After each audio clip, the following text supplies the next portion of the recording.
Hey everybody, it's been a while. Got some changes for the balcony crew and I thought I'd make a short video. Stick with me for a few minutes here so you can learn a few First new thing, we were going to the speed test and pulling this up so that you could check and see how fast the internet is and how much speed we have, but you don't have to do that anymore. I'm going to take it off the list.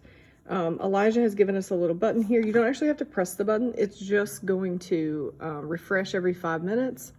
And it actually has just refreshed just now and it changed a little bit. Our download speed is 171 megabits per second and our upload there is the purple, which is 23.9, which is wonderful. Anything above 10 is great for our live stream. If it were to be really low, the only thing that you would need to do is just to see if anybody's running something, check and see if the Dropbox is uploading some things, check and see if Debbie or Randy or Jason have a computer on in the church, etc.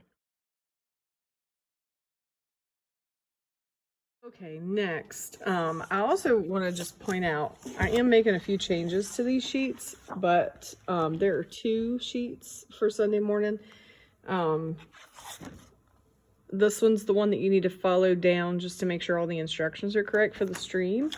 This one has a few instructions that you might need to review. I've noticed that a lot of the presentations that are being imported at 1280 by 800. And right here, there's a step that I think is being missed to edit the first slide of anything you import. Whether it's a sermon or really anything you import, and make sure the size is 1920 by 1080. So I wanted to show you that real quick. And so you're gonna go into whatever the file is, right click it, edit slide. And then over here, it's gonna show you the size, the edit screen. And over here, a lot of the slides I'm finding are this, which is the projector size. But then whenever it goes onto the live stream, it's leaving a black box around it. So if you're seeing something with a black box around it, that's probably why. The live stream is 1920 by 1080. So on the first few steps up here, open Restream, put in your password, update titles, all of that. Actually, Elijah updated OBS for us. It needed to reconnect to Restream, which is our streaming software. And now it's showing all of that stuff at the top of our OBS.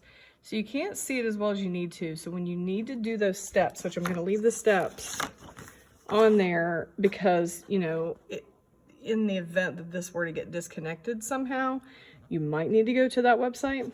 But for now, you can do everything right from OBS. So I would personally open it up larger so that you can see the whole thing. Okay, and that's the whole thing on the screen. You can update your titles here, which is sermon name, month and date, update all. And then here you can make sure that your Facebook and YouTube are toggled on. And then you can just go back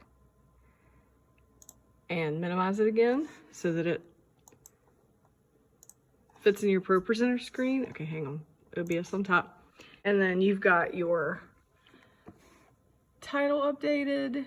You can see that you have both Facebook and YouTube toggled on, and then you can see your stream and you can see your audio all in one place. So I actually think that that is very useful. Okay, just a couple reminders for our Canon Vixia. We're gonna potentially leave this open, leave the HDMI plugged in, leave the power plugged in, and so now as if we're coming in on a Sunday morning, I'm gonna have Abigail demonstrate for you. The 2 things you need to do with this camera is power on and open the shutter. So then whenever you power it off, make sure you shut the shutter, which is, Abigail, show them how to shut the shutter.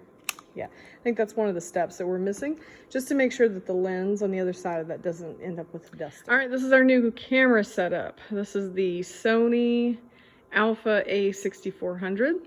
All right, and Abigail's gonna show us what we need to do.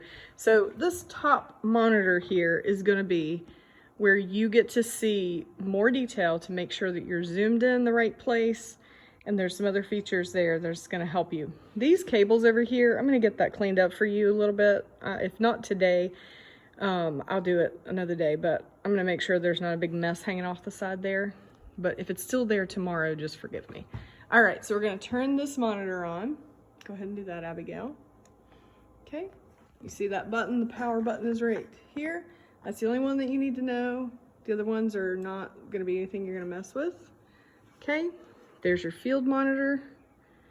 And it is on. Okay, now I want to show you what this is. So I know that some of you guys are going to be a little bit too tall. Like, this is a perfect height for me. This shield right here can come off. Abigail, you want to show us just taking that off? You don't be shy. You can take that off if you want to. It's just Velcroed on. If that is in your way, it's really just to shield the light around you. We can decide if we just want to leave it off for good. But it also does just kind of focus in. You can put it back on there and show them it's just a Velcro. I do the top first and then the sides, and that way it doesn't get stuck. Okay, don't be shy. You can take that off or put it back on however you need for you. See how that kind of shields the light. Also, right here is the knob. If you'll kind of hold that, Abigail, steady it so that it doesn't just flop down. But if you unscrew this, okay, and you can lean it or bring it forward. Don't be shy about that either. If you hold it up, I'll screw it back in for you. Can you hold it? Okay. All right, and then you just tighten that up. And so you can put that in whatever position you need to for you to be able to see it best. All right, now we're going to turn the camera on. The on-off switch. Abigail, if you'll point at that for me. The on-off switch is right here. You just flip that switch. All right, we're going to watch both of our monitors come on. So we do have both monitors on. We're going to have a little bit more information on the bottom one. You see that level on the bottom one that's on the camera. You can line that up with something on the stage. Let's go up just a little bit. Line it up. See, you can see whether or not our tripod is level, because we have to have one leg shorter than the other on the tripod in order for the stage not to look like it's completely crooked. And then on the field monitor, you are going to have I don't know if you can see it well on here. See the red plus, so you can see where the exact center of your screen is. I did have to tighten the tripod just a little bit. This one right here needed to be a little bit tighter. That is the up-down motion because the field monitor is a little bit heavy. And so you might need to loosen or tighten this one right here in order to go up and down a little bit smoother. This is your left-right here. I'm also going to show you camera 2. So this is a completely clean HDMI, and it is going to focus on faces. Autofocus, the autofocus on this camera is amazing. If there were a person down there, you would see, I can't remember if it's in one screen or both screens, that there's a little box that follows the person around, so it's going to autofocus. Okay, so we have some cables in here that we're not going to remove on a weekly basis. All right, this cable right here is going from the field monitor to the computer. This is going from the field monitor to the camera. This is power. Leave all those plugged in. This is HDMI from the field monitor to the camera. This is going to stay plugged in. This is camera power that's going to AC. There's no actual battery in there. We're going to leave all that plugged in. Your job is to power off this guy and to power off this guy. For right now, we're not going to deal with the lens cap because this has a dust cover on it and a this is for light actually coming in. And so we've got a couple of inches there that it's coming off of the lens. I'll look into that and find out whether or not we need to use the lens cover. Pretty much the only other thing that you need to know right now is the zoom. And so this is a 55 to 210 lens. Let's see if you can see that. This is the wide shot. This is the close-up. It goes all the way up to 210. And so this is still your focus, but you're not going to need the focus because it's going to autofocus on anyone's face.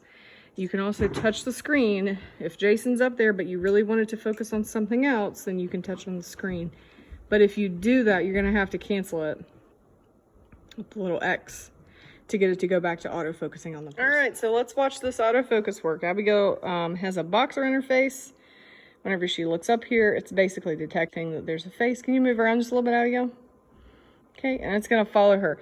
That white box is not on the top monitor, but the top monitor will definitely help you be able to see things better. Okay, so now the other monitor at the computer is for the computer operator, not for the camera operator. Okay, see how that's following her around. Now, if we wanted to focus on something else, we could tap somewhere else, but see how it canceled your tracking? So it's not tracking her anymore. You're focusing on this box that you picked. So if you would like to go back to tracking the face, you've got to exit out of that one. So you just have to click on this X. You don't click on that box. You have to click on this little X up here to get rid of it. Okay, so Abigail's very blue, as you can see. In real life, she is not blue. So we want our picture to look as close to this as possible. Okay, or as close to real life as possible. So in order to do the white balance, we're going to go to our menu down here. Okay, we've got a menu button up here. We don't need that one. I have set some of these functions to do different things so that we don't have to go into this menu. There's a lot of options in the menu here. To get back out of it, you just hit menu again. We're going to use the trash can feature. I'm going to put this on your sheet so you know. When you hit the trash can, it has some custom settings. See, 1, 2, and 3. I've already set 1 and 2. Those were for different situations. Okay, we're going to set number 3 because it looks really bad right now. We don't want it to look like that. So I am going to ask Abigail to open up our gray card. Okay, it's in a zipper pouch. We're going to keep it up here in the balcony. All right, show us both sides. There's a gray side and a white side. The white has a different purpose. We're not going to get into that today. This is our gray card. We're going to use the gray side. So Jason or Scott or somebody can be down there holding that up for us. Let me go back out of this so that you can see the whole process. Okay, we're just going to hit the trash can. That brings up our white balance. Then, sorry, let me back up a little bit. Then we're going to hit just this middle button right here, and that's going to select, wait a minute, trash can. Then we're going to go to the right. See how it has a little arrow? We're going to go to the right. Middle button to set. Now we're going to zoom in on her.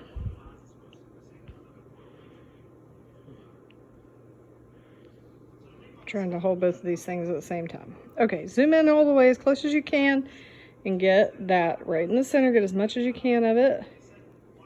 Okay, and then we're going to hit that middle button again. This is not as hard. I'm just trying to do it while filming. Okay, middle button again to capture the data of the central area of the screen. Ta-da! Sounds like a camera. Look at that. Looks much closer to real life. And then you see down here it says, press the circle again to enter. Press menu to cancel. If you don't like the way it looks, you can always hit menu and cancel. Let's hit menu and cancel. Oh, look at that. It looks horrible. Okay, let's try it again, Abigail. Sorry, I'm doing this on purpose. Okay, so I'll back all the way out of that. Trash can for white balance. To the right.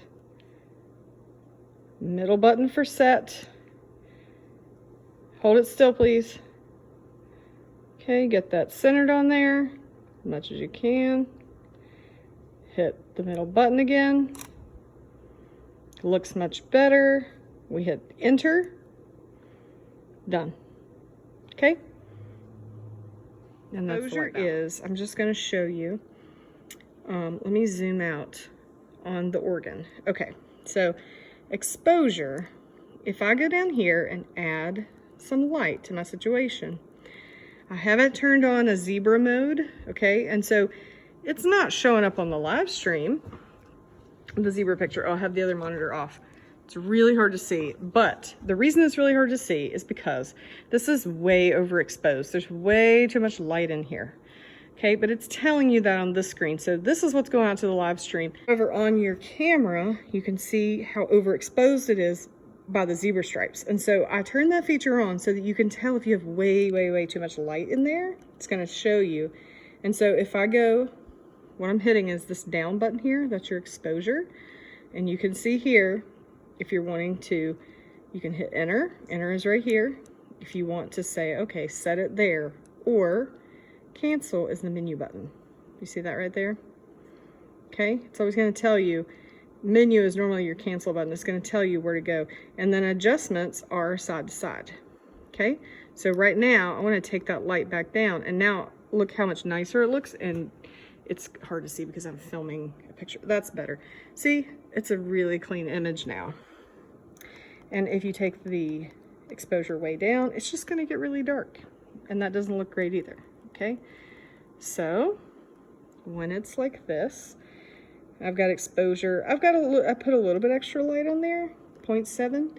I can't say I'm an expert on this, but just showing you like just a couple of options that you can do, and then you just hit that middle button, enter, to set it. So let me just go back over exposure. Okay, I'm gonna set that back to 0 for now. 0 is just not any darker, not any lighter.